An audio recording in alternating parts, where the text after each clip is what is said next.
আজি সদৌ অসম ছাত্ৰ সন্থাৰ আহ্বান মৰ্মে সমগ্ৰ অসমতে জিলা সদৰত কেন্দ্ৰীয় পেট্ৰলিয়াম মন্ত্ৰীৰ প্ৰতিমূৰ্তি দাহ কৰা হৈছে আৰু গোলাঘাট সদৰতো গোলাঘাট জিলা ছাত্ৰ সন্থাই আমি পেট্ৰলিয়াম মন্ত্ৰীৰ প্ৰতিকৃতি দাহ কৰিছোঁ। গতিকে যিটো সময়ত প্ৰতিটো বস্তুৱে আকাশলংঘী মূল্যবৃদ্ধি হৈছে, মূল্যবৃদ্ধি নিয়ন্ত্ৰণ কৰাৰ ক্ষেত্ৰত কেন্দ্ৰীয় চৰকাৰে কোনো ব্যৱস্থা গ্ৰহণ কৰা নাই, ৰাজ্য চৰকাৰে একেলগে কোনো ব্যৱস্থা গ্ৰহণ কৰা নাই। গতিকে তাৰ আমি প্ৰতিবাদ ইতিমধ্যে কৰি আছোঁ।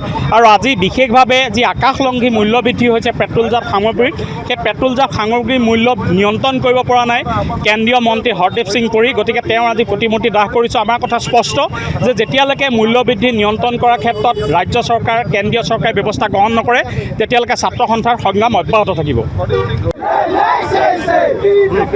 সদৌ অসম ছাত্ৰ সন্থাৰ আহ্বানত অপদাৰ্থ অকমান্য যিগৰাকী পেট্ৰলিয়াম মন্ত্ৰী তেখেতৰ আজি আমি প্ৰতিকৃতি দাহ কৰিছোঁ। মূল কথাটো হ'ল পেট্ৰল ডিজেলৰ যি আকাশলংঘী মূল্যবৃদ্ধি, দৈনিক যি মূল্যবৃদ্ধি হৈছে তাৰ ফলশ্ৰুতিত অত্যাৱশ্যকীয় সামগ্ৰীৰ লগতে সকলো সামগ্ৰীয়ে আকাশলংঘী মূল্যবৃদ্ধি হৈছে, যাৰ ফলশ্ৰুতিত আচলতে ৰাইজে জীয়াতু ভুগিব লগা হৈছে। এই কথাটো আমি ছাত্ৰ সন্থাই ধিক্কাৰ জনাইছোঁ, গৰিহণা দিছোঁ। আৰু মূল কথাটো হ'ল যেতিয়ালৈকে এই চৰকাৰখনে মূল্যবৃদ্ধি ৰোধ কৰি সাধাৰণ জনসাধাৰণৰ বাবে স্বাৰ্থত যদি কাম নকৰে তেন্তে আমি ছাত্ৰ সন্থাই ভৱিষ্যতৰ দিনত ইয়াতকৈ তীব্ৰ প্ৰতিবাদী কাৰ্যসূচী ৰূপায়ণ কৰিবলৈ বাধ্য হ'ম।